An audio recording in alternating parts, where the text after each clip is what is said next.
আমি তো ভালোবাসি তোকে পর্ব 29। আবির আকাশের পানি চেয়ে মনে মনে বলল, তোর চোখে চোখ রেখে মিথ্যা বলার সাধ্যই আমার নেই, কিন্তু তোর ভালোর জন্য এই মিথ্যাটা বলতে হয়েছে। আমি চাই না আমার কারণে তুই তোর জীবনের লক্ষ্য থেকে সরে যাস। তোকে মানসিকভাবে শক্ত হতে হবে, এর থেকেও কঠিন পরিস্থিতি মোকাবিলা করতে হবে তোকে। মেঘ সারা রাস্তা কাঁদতে কাঁদতে এসেছে। প্রতিদিন আবির ভাইয়ের কাঁধে হাত রাখলেও আজ ইচ্ছে করেই দূরে সরে বসেছে। বাইকের পেছনে হাত রেখেছে, তবুও আবির ভাইকে ছুঁয়েও দেখেনি। এই অনুভূতিহীন মানুষটা কোনোদিন মেঘের অনুভূতি বুঝবে না। যেখান থেকে মেঘকে নিয়ে গেছিল ঠিক সেখানেই মেঘকে নামিয়ে দিয়েছে আবির। মেঘ হেলমেট রেখে একবারের জন্যও তাকায়নি আবির ভাইয়ের দিকে। যথারীতি বাড়ির উদ্দেশ্যে হাঁটছে। বুকের ভেতর অসহনীয় যন্ত্রণা হচ্ছে তার। এই যন্ত্রণার এক অংশ যদি আবির ভাই বুঝতো। মেঘ কাঁদছে আর বাড়ির দিকে হাঁটছে। গত 17 বছরেও সে এত কান্না করেনি। এই আবির ভাই দেশে ফেরার পর যতবার কান্না করেছে। আবির বাইক থেকে দুর্বোধ্য দৃষ্টিতে তাকিয়ে আছে মেঘের হাঁটার দিকে। কয়েক মুহূর্ত নিশ্চুপ থেকে অকস্মাৎ বলে উঠল, তোকে প্রতিশ্রুতি দিব না মেঘ, বউ করে ডাইরেক্ট প্রমাণ করে দেব। এই আবির কথা দিচ্ছে, তোর এই কান্না চিরতরে মুছে দেব সেদিন, ইনশাআল্লাহ। নির্বাচনী ঝামেলার পর থেকে তানভীর বেশ শান্তিতে আছে। আপাতত কাজের এত চাপ নেই। এমপিও বিভিন্ন কাজে ব্যস্ত। প্রয়োজন হলে মিটিং ডাকে, তখন উপস্থিত থাকতে হয় সেখানে। কয়েক মাসের কার্যক্রমে তানভীর এমপির কাছের লোকদের মধ্যে একজন হয়ে উঠেছে। কোনো প্রোগ্রাম কিভাবে করলে ভালো হবে তা ম্যানেজ করার দায়িত্ব বেশিরভাগটাই তানভীরের থাকে। নিজে না পারলে আবির তো আছে। এমপির বাড়িতে দৌড়াদৌড়ি আর কাজ করতে করতে ধীরে ধীরে এমপির মেয়ের সাথেও তানভীরের সুসম্পর্ক হয়ে গেছে। মেয়েটাও তানভীরকে আপন ভাইয়ের মতোই দেখে। তানভীরদের একটা কাজের দায়িত্ব দিয়ে এমপি কোনো এক জায়গায় চলে গেছেন। তানভীর আরও কয়েকজন মিলে কাজ করতেছিল। হঠাৎ এমপির মেয়ের আগমন হয়। মেয়েটা হাসি মুখে বলে, তানভীর ভাইয়া একটু বসে এখানে। একে এমপির মেয়ে, তার উপর নিজের বাড়ি, তানভীরের তো না করার ক্ষমতা নেই। তাই ধীর কণ্ঠে বলল, বসো। মেয়েটা বসে আস্তে করে বলল, আপনাকে একটা কথা জিজ্ঞেস করতে এসেছি। জিজ্ঞেস করব? কি কথা? মেয়েটা আশেপাশে তাকিয়ে দেখলো, তারপর ধীর কণ্ঠে বলল, ওই দিন প্রোগ্রামে আবির ভাইয়ের সাথে একটা মেয়ে আসছিল, ওই মেয়েটাকে? তানভীর কপাল কুঁচকে বলল, কেন? মেয়েটা মৃদু হেসে উত্তর দিল, মেয়েটা মাশাআল্লাহ অনেক কিউট। আমি ভাইয়াকে জিজ্ঞেস করছিলাম মেয়েটাকে। ভাইয়া বলছে কাজিন।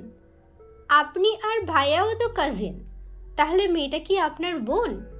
তানভীর স্বাভাবিক কণ্ঠে বলল, হ্যাঁ, আমার একমাত্র বোন মাহাদিবা খান মেঘ। এখন বলো ঘটনা কি? মেয়েটা আমতা আমতা করে বলল, আসলে আপনার বোনকে আমার অনেক পছন্দ হয়েছে। আমার ভাইয়া ইউকেতে পড়াশোনা করে। আমার মনে হচ্ছে আমার ভাইয়ার সাথে মেঘকে খুব ভালো মানাবে। একটু বলেই থামলো। তানভীর কপাল কুঁচকে তাকিয়ে আছে। পুনরায় মেয়েটা বলা শুরু করলো, না না, এখন বিয়ে দিতে হবে না। ভাইয়া 2-1 বছরের মধ্যে ছুটি নিয়ে দেশে আসবে, তখন যদি। তানভীর দীর্ঘশ্বাস ছেড়ে রাগ কন্ট্রোল করে মৃদু হাসল।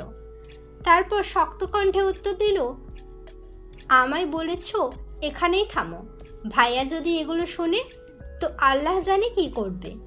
ভাইয়া যার সাথে বিয়ে ঠিক সে আর কেউ না, আমার একমাত্র বোন মেঘ। ভাইয়ের পৃথিবী জুড়ে শুধু মেঘের অস্তিত্ব। না ভাইয়া কারোর হবে, আর না মেঘকে কারোর হতে দেবে। মেয়েটা বিস্ময় চোখে চেয়ে বিড়বিড় করে বলল, ভাইয়াকে জিজ্ঞেস করেছিলাম গার্লফ্রেন্ড কিনা, উনি তো না করেছেন, বললেন কাজিন। তানভীর হাসি মুখে উত্তর দিল, গার্লফ্রেন্ড না, তাই না করেছে। বউ কিনা জিজ্ঞেস করতা, তাহলে ঠিকই হ্যাঁ বলতো। ভাইয়া মেয়েকে কখনো গার্লফ্রেন্ড ভাবে না, সবসময় বউ ভাবে, আর বউ হিসেবেই পরিচয় দেয়। সে যাই হোক, এই বিষয় নিয়ে আর কথা বাড়িও না, যাও এখান থেকে। মেয়েটা মন খারাপ করে চলে যাচ্ছে। আবিরকে ভালো লাগছিল আবির অন্য কারো মালিকানায় বন্দি। এখন মেঘকে নিজের ভাইয়ের জন্য পছন্দ করেছে, এই মেঘও আবির ভাইয়ের দখলে। বিড়বিড় করে আবিরকে বকতে বকতে বাসার ভেতরে চলে গেছে। তানভীর কাজ শেষ করে দুপুরে বাইক নিয়ে বের হয়েছে। মেঘদের কোচিংয়ের সামনে ওয়েট করছে। কিছুক্ষণের মধ্যে কয়েকজনের সাথে বন্যাও বেরিয়ে আসছে। বন্যাকে দেখে তানভীর বাইক থেকেই জোরে ডাকলো, আই মেয়ে, এদিকে আসো। বন্যা অবাক চোখে তাকালো। মেঘ তো কোচিংয়ে আসেনি। ওই দিন ঝামেলার পর মেঘই কল দিয়ে বন্যাকে সব বলেছে। তাহলে তানভীর ভাইয়া কোচিংয়ের সামনে কেন আসছেন? বন্যা গুটি গুটি পায়ে এগিয়ে আসলো তানভীরের কাছে। তানভীর স্বাভাবিক কণ্ঠে শোধালো, আজকের পরীক্ষা কেমন হয়েছে? বন্যা মৃদু কণ্ঠে উত্তর দিল, জি ভালো। তানভীর গলা খাকারি দিয়ে ধীর কণ্ঠে শোধালো, তুমি নাকি অসুস্থ ছিলা, সুস্থ হয়েছ? বন্যা বিস্ময়কর দৃষ্টিতে চেয়ে আছে। বন্যা অসুস্থ ছিল এটা তানভীর ভাই কিভাবে জানে? অবশ্য জানবেই না কেন, মেঘে নিশ্চয়ই বলেছে। বন্যা উপর নিচ মাথা নাড়ল। তানভীর বাইকের সাইড থেকে একটা হেলমেট খুলে বন্যার দিকে এগিয়ে দিয়ে বলল, এটা পরে বাইকে বসো। বন্যা ভ্রু কুচকে তাকিয়ে বলল, কেন? তানভীর কিছুটা শক্ত গলায় বলল, উঠতে বলেছি, ওঠো।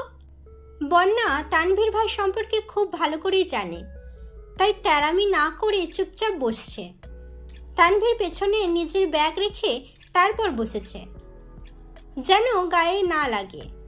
তানভীর বন্যাকে নিয়ে একটা রেস্টুরেন্টে এসেছে। বন্যার পছন্দ মতো খাবার অর্ডার দেওয়া হয়েছে। আগে একদিন মেঘের সাথে ছিল বলে বন্যার এতটা অস্বস্তি লাগেনি, তবে আজ একা তানভীরের সাথে খেতে এসে নিজের পা হাত স্থির রাখতে পারছে না। বন্যার অস্বাভাবিকতা দেখে তানভীর স্বাভাবিক কণ্ঠে বলল, এত ভয় পাচ্ছ কেন? আমি তো অপরিচিত কেউ না, আর আশেপাশের মানুষ যদি তোমার এই কাঁপাকাঁপি দেখে তাহলে নিশ্চিত ভাববে আমি তোমাকে কিডন্যাপ করে নিয়ে আসছি। প্লিজ স্বাভাবিক হও। বন্যা কিছুটা স্বাভাবিক হয়ে কোমল কণ্ঠে শোধালো, আমায় আবারও ট্রিট দেওয়ার কারণ কি? তানভীর উত্তর দিল, আমাদের এমপি জিতেছে, সেই খুশিতে খাওয়াচ্ছি। আরও আগেই খাওয়াবো ভাবছিলাম, কিন্তু সময় পাইনি। মাঝপথে এমপির বাড়িতে প্রোগ্রাম ছিল। অবশ্য ওইখানে তোমাকে যেতে বলতাম, কিন্তু তুমি তো সেখানে যাবে না, তাই আর বলিনি। আজ একটু ফ্রি আছি, এজন্য তোমাকে নিয়ে আসলাম। বন্যা কিছুটা ভেবে পুনরায় প্রশ্ন করল, তাহলে মেঘকেও নিয়ে আসতেন? তানভীর সঙ্গে সঙ্গে জবাব দিল, বনুকে নিয়ে আসতে চাইছিলাম, কিন্তু ভাইয়া নিষেধ করল। কথাটা বলেই ভাবনায় পড়ে গেছে তানভীর, যদি বন্যা কিছু বুঝে ফেলে। যেই কথা সেই কাজ। বন্যা প্রশ্ন করে উঠল, আপনি মেঘের আপন ভাই, তাহলে উনি নিষেধ করবেন কেন? তানভীর আমতা আমতা করে বলল, ওই দিনের কোচিংয়ের ঘটনা তো তুমি নিশ্চয়ই শুনেছ। আসলে ওই ঘটনার পর থেকে বনু একটু চিন্তিত। এই অবস্থায় এদিকে আসলে যদি ভয় পায়, তাই ভাইয়া না করছে, আর কিছুই না। অবশ্য ওদের সবাইকে নিয়ে ঘুরতে যাব। কয়েকদিন ধরেই মিমার আদি খুব করে ধরছে ঘুরতে নিয়ে যাওয়ার জন্য। এতদিন নির্বাচনের ঝামেলার জন্য পারিনি, এখন না নিয়ে গেলেই বাসায় ঝামেলা হয়ে যাবে। বন্যা মৃদু হাসল। বাসার ঝামেলার ভয়ে ভাই বোনদের ঘুরতে নিয়ে যাবে? তানভীর যে কোনো কিছুকে ভয় পায়, এটা শুনেই বন্যার হাসি পাচ্ছে। বন্যার অপরূপ হাসি দেখে তানভীরও হেসে ফেলল। তানভীরের উচ্চতা 5 ফুট 9 ইঞ্চি, গায়ের রং উজ্জ্বল শ্যামলা, সুস্বাস্থ্যের অধিকারী, বলতে গেলে কিছুটা গোলুমোলু টাইপের। তানভীরের দাড়িও আবিরের মতোই ছোট করে কাটা, ফুল হাতার টি শার্ট কোনই পর্যন্ত ওঠানো, সাথে জিন্স প্যান্ট। হেলমেটের কারণে গোছালো চুলগুলো অগোছালো হয়ে গেছে। বন্যা তানভীরের মুখের দিকে কিছুক্ষণ দেখল। এমনিতে খুব মুডি মনে হলেও হাস্যোজ্জ্বল মুখ দেখলে মনেই হয় না এই মানুষটা এত রাগী। দুজনেই খাওয়া শেষ করলো। তারপর বন্যাকে বাসার গলি পর্যন্ত পৌঁছে দিয়ে বাসায় ফিরছে তানভীর। দিনটা বৃহস্পতিবার ছিল। মেঘ সন্ধ্যাবেলা সোফায় বসে নুডলস খাচ্ছিল। এমনিতেই ইদানিং মেঘের মন ভালো নেই।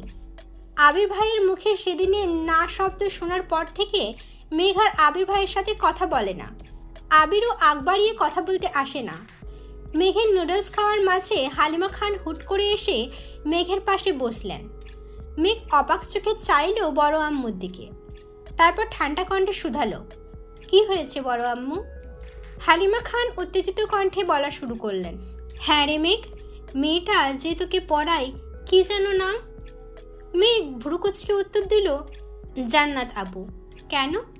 হালিমা খান উত্তেজিত কণ্ঠে পুনরায় বললেন, জান্নাত মেয়েটাকে তোর কেমন লাগে? আমার তো বেশ ভালো লাগে, খুব ঠান্ডা, মন মানসিকতাও ভালোই মনে হয়।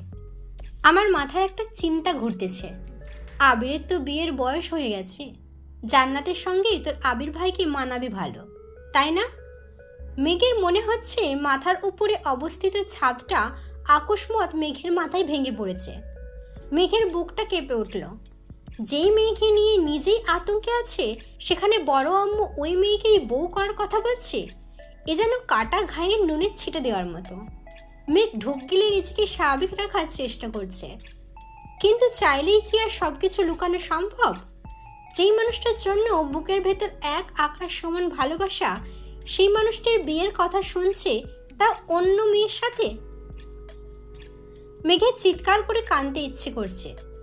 বড় আম্মুকে কি করে বোঝাবে? 3 মাসেই আবির ভাইকে নিজের থেকেও বেশি ভালোবেসে ফেলেছে। মালিহা খান পুনরায় প্রশ্ন করলেন, এই মেঘ, জান্নাতকে জিজ্ঞেস করিস তো কাউকে পছন্দ করে কিনা? পছন্দ না করলে ভাবছি আবির আর তোর বড় আম্মুর সাথে এই বিষয়ে কথা বলবো। কথা শেষ করে মালিহা খান উঠে রান্নাঘরে চলে গেলেন। এদিকে মেঘের গলা দিয়ে নুডলস নামছে না, বুক ফেটে কান্না আসছে। নুডলসের প্লেট রেখে নিজের রুমে চলে গেছে। ফ্যান ছেড়ে লাউডস্পিকারে গান চালিয়ে ইচ্ছে মতো কেঁদেছে। মনের কষ্ট প্রকাশ করার মতো কেউ নেই মেঘের জীবনে, তাই কান্নাই তার একমাত্র সঙ্গী। ঘণ্টাখানেক পর জান্নাত আপু পড়াতে আসছে। মেঘ হাত মুখ ধুয়ে ফ্রেশ হয়ে নিচে পড়তে আসছে। জান্নাত আপুকে দেখে মেঘের মাথায় শুধু বড় আম্মুর কথাগুলোই ঘুরছে। পড়ানো শেষে মেঘ বলল, আপু একটা কথা জিজ্ঞেস করি? জান্নাত মিষ্টি করে হেসে বলল, হ্যাঁ অবশ্যই। মেঘ শীতল কণ্ঠে প্রশ্ন করল, আপু আপনি কি কাউকে পছন্দ করেন? মেঘের এমন প্রশ্নে জান্নাতের ওষ্ঠদ্বয় আরো বেশি প্রশস্ত হলো। শান্ত স্বরে উত্তর দিল, হ্যাঁ। মেঘ যেই না প্রশ্ন করতে যাবে সে কে তার আগেই জান্নাতের ফোনে কল আসছে। কল রিসিভ করে কথা বলতে বলতে মেঘের থেকে বিদায় নিয়ে জান্নাত বেরিয়ে গেছে। অষ্টাদশীর মনের ভেতর তোলপাড় চলছে। বড় আম্মুর বলা কথাগুলো মাথায় ঘুরছে। জান্নাত আপুর বিষয়ে আবির ভাইয়ের কেয়ার, কিছুদিন আগেই মেঘকে কাজিন বলে পরিচয় দেওয়া, আজ জান্নাত আপুর পছন্দের মানুষ আছে জানতে পারা, সব কিছু যদি এক সুতোয় বাঁধা হয় তাহলে মেঘের কি হবে? মেঘের চোখ টলমল করছে। দুফোঁটা পানি গড়িয়ে পড়তেই মেঘ হাতের উল্টো পিঠ দিয়ে চোখ মুছে শক্ত কণ্ঠে নিজেকে শাসালো, একদম কাঁদবি না। যে মানুষটা কোনোদিন তোর হবেই না তাকে নিয়ে কেন কাঁদছিস? মেঘ রাতে খায়নি, সবাই অনেক ডেকেছে, কিন্তু তাতেও মেঘ রুম থেকে বের হয়নি। আবির বাসায় ফেরার পথ থেকে ছাদে ছিল, রুমে এসেছে শেষ রাতের দিকে, তাই সে এসবের কিছুই জানে না। শুক্রবার সকাল থেকে মেঘের কোনো হদিস নেই। তানভীর পর্যন্ত ডেকে আসছে, কিন্তু মেঘ আসেনি। আবির ঘুম থেকে উঠেছে 12টার দিকে, শাওয়ার নিয়ে রেডি হয়ে নামাজ গেছে। মেঘ তখনও রুমে, শাওয়ার নিয়ে নামাজ পড়ে আবার শুয়ে পড়েছে। বের হয়ে আবির ভাই বা বড় আম্মুর মুখোমুখি হওয়ার বিন্দুমাত্র ইচ্ছে নেই তার। আবির নামাজ থেকে এসে খেতে বসেছে, বাকিরাও খেতে বসেছে। আকলিমা খান হালিমা খানকে উদ্দেশ্য করে আস্তে করে বললেন, মেজো আপা, মেঘ তো এখনো খেতে আসলো না। এই কথা আবিরের কান পর্যন্ত পৌঁছে গেছে। খাবার মুখে দিতে গিয়েও ও থেমে গেল। সহসা তানভীরের দিকে তাকিয়ে ইশারা দিল। তানভীর সঙ্গে সঙ্গে উঠে গেছে, মেঘকে ডেকে ধমকে নিয়ে আসছে। মেঘের চোখ মুখ ফুলে আছে, চুলগুলো এখনো ভেজা, চুল থেকে টুপটুপ করে পানি পড়ছে। মাথা নিচু করে খেতে বসেছে, চুল দিয়ে বেশ অর্ধেক মুখ ঢেকে রেখেছে। কিন্তু আবির মেঘের বিপরীতে বসায় স্পষ্ট মেঘের চোখ, নাক, মুখ দেখতে পাচ্ছে। আবির খাওয়ার মাঝখানে বেশ কয়েকবার মেঘের দিকে তাকিয়েছে, ভেবেই পাচ্ছে না হলো কি। কিন্তু মেঘ ভুল করেও একবার মুখ তুলে তাকায়নি। মেঘের হাবভাব দেখেই মোজাম্মেল খান রেগে গেলেন। কঠিন স্বরে বললেন, পরীক্ষা যত কাছে আসছে তোমার অমনোযোগিতা ততই বাড়ছে। যা যা চাইতেছ সবই তোমাকে দেওয়া হচ্ছে, তারপরে তোমার পড়াশোনাতে এত অবহেলা। শুনলাম ইদানিং কোচিংও যাচ্ছ না। অবশ্য যাবেই বা কীভাবে? যাই হোক, বাড়িতে অন্তত ঠিকমতো পড়াশোনা করো। আবির খাওয়া বন্ধ করে দাঁতে দাঁত চেপে বসে আছে। আবিরের অন্য হাত টেবিলের নিচে তানভীর চেপে ধরে রেখেছে। আবির প্লেটের খাবার শেষ করে সবার আগেই উঠে গেছে। কোনো দিকে না তাকিয়ে সোজা রুমে চলে গেছে। 1 থেকে 1.5 ঘন্টা পর তানভীর মিমকে আর আদিকে ডেকে বলেছে রেডি হওয়ার জন্য, ঘুরতে নিয়ে যাবে। 2 ভাই বোন খুশিতে গদগদ হয়ে রেডি হতে চলে গেছে। জীবনে প্রথমবার বাইকে ঘুরতে যাচ্ছে। আবির আগে থেকে রেডি হয়ে সোফায় বসে আছে। শুক্রবার মানেই আবিরের পাঞ্জাবি পরার দিন। বেগুনি রঙের একটা পাঞ্জাবি পরেছে, সাথে সাদা রঙের প্যান্ট। বেলি ফুলের সুগন্ধযুক্ত তীব্র পারফিউম দিয়েছে গায়ে, সাথে একটা সুন্দর ডিজাইনিং ঘড়ি। চুলগুলো সুন্দর করে স্টাইল করছে। যদিও হেলমেট পরলে চুল অগোছালো হবেই। আবির সোফায় বসে ফোন চাপতেছিল। তানভীরের পরনে পাঞ্জাবি আর লুঙ্গি। নামাজ থেকে এসে লুঙ্গি পরেছিল, এখনো তাই পরনে। প্যান্ট পরার সময়ও পাচ্ছে না ছেলেটা। সিঁড়ি দিয়ে নিচে নেমে আবিরের থেকে কিছুটা দূরে দাঁড়িয়ে বিড়বিড় করে বলল, ভাইয়া, বোনু তো ঘুরতে যাবে না বলছে। সঙ্গে সঙ্গে আবির চোখ রাঙিয়ে তাকিয়েছে। তানভীর ঢুক গিলে ছোট করে বলল, আচ্ছা আমি রাজি করাচ্ছি। আবার দ্রুত দৌড় দিল বোনের রুমের দিকে। মেঘকে বোঝাচ্ছে, কিন্তু মেঘ কোনো কিছুতেই রাজি হচ্ছে না। রাগে চিৎকার করছে, বললাম তো যাব না, তোমরা ঘুরে আসো, আমার ইচ্ছা নেই। তানভীর আবার নিচে আসছে। আবিরকে কিছু বলার আগেই আবিরের তপ্ত দৃষ্টি দেখে ভয়ে আবার বোনকে রাজি করতে গেছে। 4 থেকে 5 বার ওপর নিচ করতে করতে অবশেষে বোনকে রাজি করাতে সক্ষম হয়েছে। মেঘ রাজি হয়েছে শুনে আবির বাসা থেকে বেরিয়ে বাইকে বসে আছে। তানভীর সহ সবাই রেডি হয়ে বেরিয়েছে। তানভীর আবির কাছে গিয়ে দাঁড়িয়ে আস্তে করে বলল, বনুকে রাজি করিয়ে এনেছি ঠিকই, কিন্তু তার সত্ত্বেও সে তোমার বাইকে যাবে না। আবির অন্যদিকে মুখ করে কিরমির করে বলল, তোর বোন আমার সাথে না গেলে তোর খবর আছে। তানভীর মনে মনে বলছে, আল্লাহ তুমি আমায় উদ্ধার করো। 2 দিক আগ্নেয়গিরি, মাঝখানে আমি অসহায় 1 বালতি পানি। কি করে সামলাবো এই 2 পাগলকে? তানভীর বাধ্য হয়ে মেঘকে বোঝাতে গেল। মেঘ মাত্রাতিরিক্ত রেগে আছে। আজ তানভীরের কথা শোনা বা মানার কোনো ইচ্ছে তার নেই। আবির ভাইয়ের সাথে যাবে না মানে যাবেই না। তানভীর আবিরের দিকে তাকাতেই দেখলো আবির রাগে ফুঁসছে। তানভীর বিড়বিড় করে বলল, কি মুসিবতে পড়লাম আমি। কোনো কিছুতেই যখন বোনকে মানাতে পারছিল না, তখন তানভীর বলে উঠল, দেখ বনু, ভাইয়ার বাইকে একজনই বসতে পারবে, 2 জন বসলে রিস্ক হয়ে যাবে। আমার বাইকে 2 জন বসা গেলেও 2 জন মেয়ে বসা যাবে না।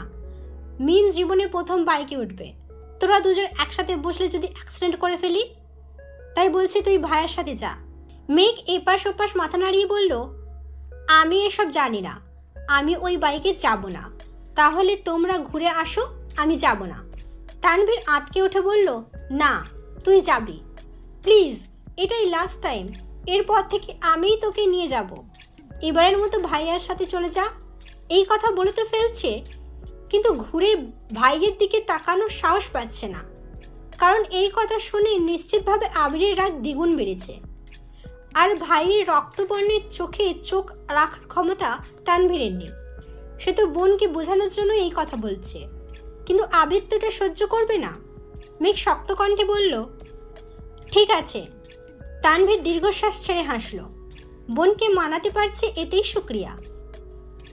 মেঘ আবিরের পেছনে বসেছে ঠিকই, কিন্তু মাঝখানে 1 হাত ফাঁকা রেখে। আবির উচ্চস্বরে বলে উঠল, তানভীর, তোর বোন রে বল ধরে বসতে, না হলে রাস্তায় আধমরা হয়ে পড়ে থাকবে, তখন বোনের জন্য কাঁদিস না। আবির ভাইয়ের ভারী কণ্ঠের হুঙ্কার শুনে মেঘ সঙ্গে সঙ্গে আবির ভাইয়ের কান চেপে ধরে আবিরের কাছাকাছি এসে বসল। আবির হেলমেটের আড়ালেই মৃদু হাসল, তারপর বাইক স্টার্ট দিল। এদিকে তানভীর বিড়বিড় করে বলছে, আহারে, আমার বোনের কিছু হলে আমার আগে তো তুমিই মায়েরা যাবে। তানভীরও যথারীতি মিম আর আদিকে নিয়ে বাইক স্টার্ট দিল। 3 ঘন্টা ঘুরেছে, সবার পছন্দ মতো খাবার খেয়েছে, নাগরদোলায় উঠেছে, অথচ মেঘের মুখে হাসি চিঠে ফোটাও নেই। সে জড়বস্তুর ন্যায় আচরণ করছে। মেঘকে এতটা উদাসীন থাকতে দেখে আবিরেরই কষ্ট হচ্ছে। আবির তো চেয়েছিল মেঘের মনোযোগ যেন আবিরের থেকে কিছুটা সরে পড়াশোনায় যায়। সে তো কখনো চায়নি তার অষ্টাদশী এভাবে মুখ গোমরা করে থাকুক। মিম, আদি আর তানভীরকে বাড়ি পাঠিয়ে আবির মেঘকে নিয়ে অনেকটা পথ পেরিয়ে একটা নির্জন রাস্তায় আসছে। রাস্তার পাশেই কয়েকটা দূরে দূরে ল্যাম্পপোস্টের লাইটের আলো জ্বলছে। আবির বাইক থামিয়ে হেলমেট খুলে রাখলো, তারপর ঠান্ডা কণ্ঠে শুধালো, কি হয়েছে তোর? নির্জন রাস্তায় আচমকা এমন প্রশ্নে মেঘ কিছুটা কেঁপে উঠল। এই প্রশ্নের উত্তর মনের মধ্যে থাকলেও তা বলার মতো সাহস নেই মেঘের। সামান্য এক প্রশ্নে যেই থাপ্পড় খেয়েছিল, আজ যদি বিয়ে নিয়ে কথা বলে তাহলে হয়তো এই নির্জন রাস্তায় মেরে ফেলে রেখে চলে যাবে। এসব ভেবেই মেঘের শরীর কাঁপছে। আবির পুনরায় প্রশ্ন করল, তোর কি শরীর খারাপ লাগছে? মেঘ ঢোক গিলে আস্তে করে বলল, না, ঠিক আছে। আবির শক্ত কণ্ঠে শোধালো, তাহলে বল, তুই কি নিয়ে এত আপসেট? পরীক্ষা নিয়ে টেনশনে আছিস?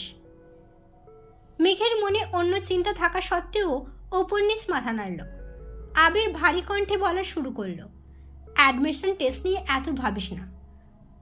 তোর কাজ পড়াশোনা করা, তুই শুধু তাই কর। আর নামাজ পড়ে আল্লাহর কাছে চাইবি। কে কি বলল, কে কি করছে, কোথায় কি হচ্ছে, এসব ভেবে মাথা নষ্ট করার প্রয়োজন নেই। তুই যদি কোথাও চান্স নাও পাস, তাতেও কেউ তোকে কিছু বলবে না, সেটা আমি দেখব, কিন্তু নিজেকে যাচাই করার আগেই ভেঙে পড়বি না। মেঘ মাথা নিচু করে চুপচাপ দাঁড়িয়ে আছে। আবির মেঘের দিকে তাকিয়ে আছে। দূর থেকে আসা ল্যাম্পপোস্টের আলো মেঘের গালে আর কপালের একপাশে পড়ছে। সেই আলোতে মেঘকে অসম্ভব সুন্দর লাগছে। মেঘের সম্পূর্ণ মুখ দেখতে আবির এক আঙুলে মেঘের চিবুক উঠালো। আলোয় জলজল করে উঠল অষ্টাদশীর চাঁদের নেই মুখবিবর। আচমকা আবির ভাইয়ের আঙুলের ছোঁয়াতে মেঘের দেহ কম্পিত হলো। আবির ভাইয়ের মুখের দিকে তাকালো মেঘ। বুকে জমে থাকা অভিমানরা যেন অভিযোগ হয়ে বেরিয়ে আসতে চাইছে। মনে সব কষ্ট উজাড় করে বলতে ইচ্ছে করছে এই মানুষটাকে। কয়েক সেকেন্ডের জন্য মেঘের মনে হচ্ছে এই পৃথিবীর বুকে মেঘের সামনে দাঁড়ানো ব্যক্তিটা মেঘের সবচেয়ে কাছের মানুষ। এই মানুষটা একান্তই মেঘের। আবির মেঘের চোখে চোখ রেখে তপ্তস্বরে বলল, আমি বিশ্বাস করি আমার মেঘ এত সহজে হেরে যাওয়ার মেয়ে নয়। এই কথা শোনা মাত্র মেঘের মনে হচ্ছে মস্তিষ্কের নিউরনেরা দিকবিদিক ছুটছে। মনে একটা কথাই বারবার ঘুরছে, আমার মেঘ। আবির ভাই আমার মেঘ বলে সম্বোধন করেছেন, এটা ভাবতেই মেঘের সকল মন খারাপ এক মুহূর্তেই পালিয়ে গেছে। সহসা মেঘের মুখে হাসি ফুটে উঠেছে। মেঘের মুখের অকৃত্রিম মায়াবী হাসি দেখে আবিরও নিঃশব্দে হাসল। মেঘের দিকে তাকিয়ে থেকেই পুনরায় ধীর কণ্ঠে বলল, this is my sparrow, I always want to be you like this. মেঘ নিস্তব্ধ হয়ে চেয়ে আছে আবিরের দিকে। এই যে এই মানুষটাকে নিয়ে এত অভিমান, এত অভিযোগ, সামনে আসলে কেন এই অভিযোগ আর অভিমানেরা পালিয়ে যায়? এত এত রাগ কেন দেখাতে পারি না ওনাকে? উনি যদি সত্যি সত্যি জান্নাত আপুকে পছন্দ করেন, আর জান্নাত আপুও যদি ওনাকে পছন্দ করেন, তাহলে তো ওনাদের বিয়ে খুব শীঘ্রই হয়ে যাবে। তখন আমি কি করব?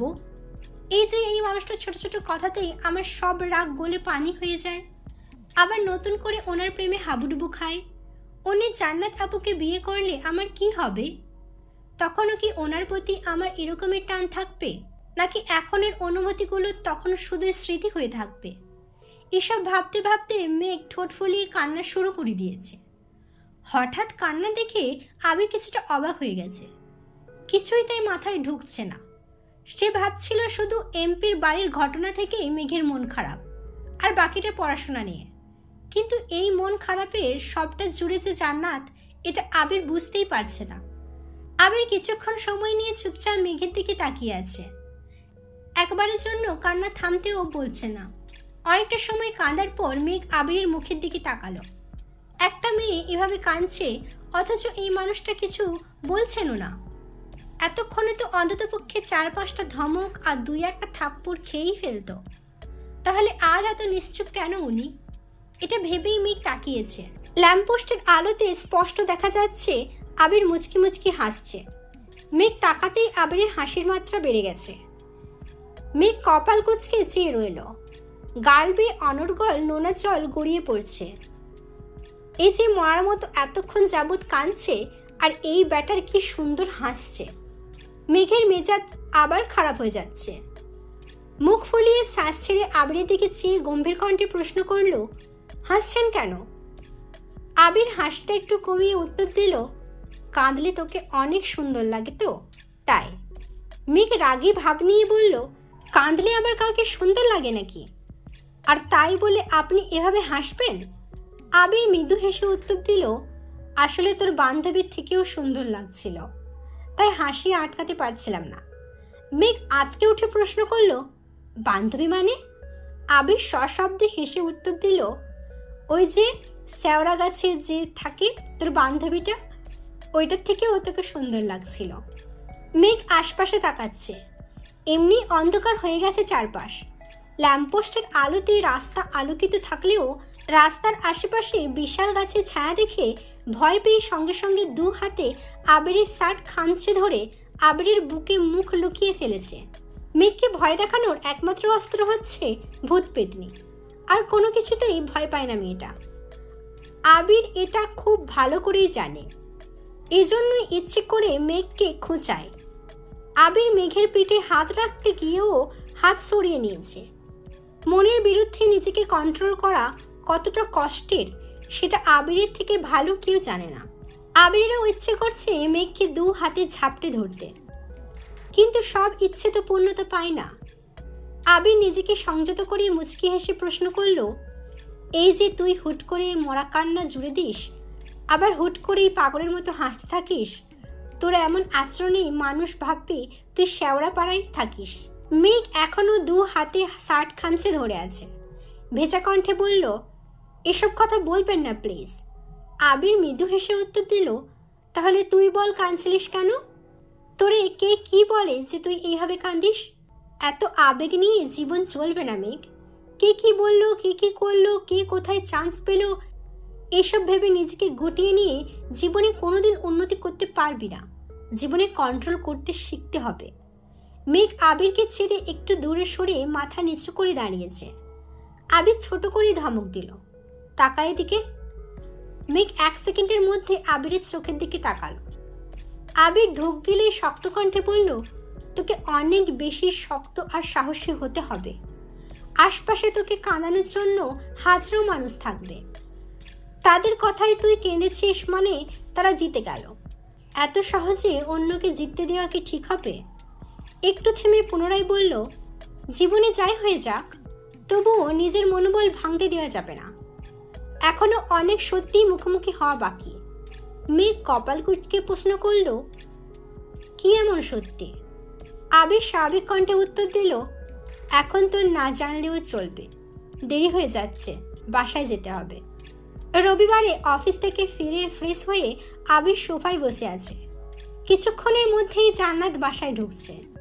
মেঘ একটা খাতা রেখে আসছিল, সেটা আনতে আবার রুমে গেছে।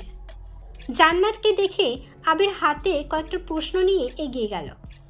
প্রশ্নগুলো নিয়ে কি যেন কথা বলছিল। মেঘ খাতা নিয়ে নামতে গিয়ে সেই দৃশ্য দেখে ফেলছে। যার মনে যেটা থাকে সেটাই সবার আগে মাথায় আসে। মেঘ তাড়াতাড়ি করে নামছে। কাছাকাছি আসতে আবির ঘাড় ঘুরিয়ে মেঘকে দেখল। তারপর স্বাভাবিক কণ্ঠে জান্নাতকে বলল, তুমি ওইসব নিয়ে চিন্তা করো না, আমি দেখছি, আর তুমি ফ্রি হয়ে আমায় একটা কল দিও। জান্নাত চিন্তিত স্বরে উত্তর দিল, আচ্ছা ঠিক আছে। এদিকে মেঘ ড্যাব ড্যাব করে তাকিয়ে আছে দুজনের দিকে। মাথার ভেতরে প্রশ্নেরা সব এলোমেলো ছুটছে। জান্নাত আপুকে চিন্তা করতে না করেছে। আবির ভাই দেখবে এসবের মানে কি? ওনাদের মধ্যে সম্পর্ক না থাকলে তো এসব বলতো না। আবার কলও দিতে বলছে। মেঘ বিড়বিড় করে বলছে, গেল রে গেল, তোর আবির ভাই অন্য মেয়ের হয়ে গেল। আবিরের আনা কোচিংয়ের কয়েকটা প্রশ্ন দিয়ে জান্নাত পরীক্ষা নিয়েছে। মোটামুটি 3 ঘন্টার উপরে সময় লাগছে। ড্রাইভার আর তানভীরকে পাঠিয়েছে জান্নাতকে বাসা পর্যন্ত দিয়ে আসতে। মেঘ খেতে বসেছে। 2 মিনিটের মধ্যে আবিরও খেতে আসছে। বাড়ির সবার খাওয়া দাওয়া অনেক আগেই শেষ হয়ে গেছে। আবির ইচ্ছে করেই মেঘের জন্য ওয়েট করছিল। এই যে সে জান্নাতের সাথে কথা বলেছে, মেঘের মনে কি চলছে তা বোঝার জন্য ওয়েট করছিল। দুইজনই চুপচাপ খাচ্ছে। হঠাৎ মালিহা খান তানভীরের চেয়ার টেনে আবিরের পাশে বসছেন। তারপর শান্ত কণ্ঠে বললেন, বাবা, তোর সাথে একটু কথা ছিল। আবির খেতে খেতেই জবাব দিল, বলো, শুনছি। মেঘের খাওয়া বন্ধ হয়ে গেছে। সে খুব ভালোই বুঝতে পারছে বড় আম্মু কি বলতে যাচ্ছেন। আজকে জান্নাত আপু যাওয়ার সময়ও মেঘ দেখেছে বড় আম্মু জান্নাতকে দূর থেকে বউ দেখার মতো পরখ করছিল। মালিহা খান শীতল কণ্ঠে বলা শুরু করলেন, আর কিছুদিন পরেই তোর 25 বছর হতে চলল। তুই যেহেতু এখন ব্যবসাও করছিস, তোর আব্বুর মুখে শুনেছি তুই খুব মনোযোগী, আর তুই যাতে নাকি ব্যবসার অনেক উন্নতি হচ্ছে। তাই বলছিলাম বিয়ে তো করা দরকার। আমি সেদিন মেঘকে জান্নাতের কথা জিজ্ঞেস করেছিলাম। মেয়েটাকে আমার ভালো লাগছে। তোর পছন্দ হলে ভাবছি তোর আব্বুকে জানাবো। আবির পূর্ণ মনোযোগ দিয়ে মায়ের বলা এলোমেলো কথাগুলো শুনল। যতই রাগ উঠুক, আবির মায়ের উপর সহজে চেঁচায় না। মেঘের দিকে এক পলক তাকালো আবির। মেঘ অনেকক্ষণ আগে থেকেই খাওয়া বন্ধ করে মাথা নিচু করে বসে আছে। আবির মনে মনে ভাবছে, মানুষ ঠিকই বলে, জীবনে হাজার হাজার শত্রুর প্রয়োজন হয় না, ঘরে 2-1 মানুষ থাকলেই যথেষ্ট। হায় আল্লাহ, আমি বিয়ে করার আগেই তো ওরা আমার সংসার ভেঙে দেবে। তার মানে এই কারণেই মেঘ সেদিন এত কান্না করছিল, আর আমি ওকে পড়াশোনা নিয়ে এত জ্ঞান দিলাম। আবিরকে নিশ্চুপ থাকতে দেখে মেঘের মনটা দুমড়ে মুচড়ে যাচ্ছে। আবির ভাই রাজি হলেই সামনে বিয়ে। অবশ্য রাজি হবে নাই বা কেন? উনিও তো। একটু ভেবেই মেঘ থেমে গেল। চোখ টলমল করছে, ঠোঁট কাঁপছে। আবির মায়ের দিকে তাকিয়ে ভারী কণ্ঠে অকস্মাৎ বলে উঠল, একটা মেয়ে এই বাড়িতে পড়াতে আসছে, আর তোমরা কী সব ভাবছ? তাছাড়া আমি এখন বিয়ে করব না। এই টপিকে আর কথা বলো না। একটু বলেই আবির দাঁড়িয়ে পড়ল। মেঘের দিকে তাকিয়ে তপ্ত স্বরে বলল, এই মেয়ে, খাওয়া শেষ করে পড়তে বস গিয়ে। এসব আজাইর চিন্তা মাথায় ঢোকাবি না। এই ছিল আমৃত্যু ভালোবাসি তোকে পর্ব 29। আমার কণ্ঠে আমৃত্যু ভালোবাসি তোকে পর্বগুলি যদি আপনার পছন্দ হয়, অবশ্যই আমাকে সাবস্ক্রাইব করবেন এবং বেল আইকন বাটন প্রেস করবেন, লাইক করবেন, কমেন্ট করবেন, এবং পরবর্তী পর্ব কি আপনারা আমার কণ্ঠ শুনতে চান তাহলে অবশ্যই আমাকে কমেন্ট করে জানাবেন। সুস্থ থাকবেন, ভালো থাকবেন, নিজের খেয়াল রাখবেন। আল্লাহ হাফিজ।